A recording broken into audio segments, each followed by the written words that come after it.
Yaani dunia sasa hivi inakuelekea imekuwa vice versa. Wenye imani kubwa hawana dini. Nao ambao wanaonekana wana dini kubwa wamemshikilia Mungu hawana imani hata kidogo, kila kukicha kwa waganga.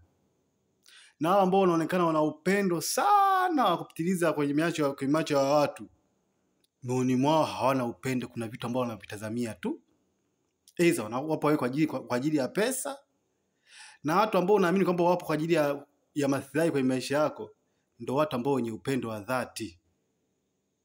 Yaani hicho kitu, yaani dunia sasa hivi imejaa vice versa. Unaowapenda wewe wao hawakupendi, wanaokupenda wewe huwapendi. Yaani imejaa vice versa tu. Wanaojifanya sasa hivi ni vijana ndio wao wazee wa miaka 90 hawataki kusalimiwa shikamoo. Vijana sasa hivi ndio wao wenyewe wanachukua mishangazi, wanachukua mabibi. Yaani dunia sasa hivi imejaa vice versa tu nyingi yani. Yaani unaweza kufikiri kitu sasa hiki kitu ndio kwamba ni kizuri, kumbe kwa wenzio ni kibaya. Dunia sasa hivi haitabiriki hata kidogo. Haitabiriki. Unayemwamini na kumpa moyo wako, wewe ndo blockers. Ndo mvunjaji huyo.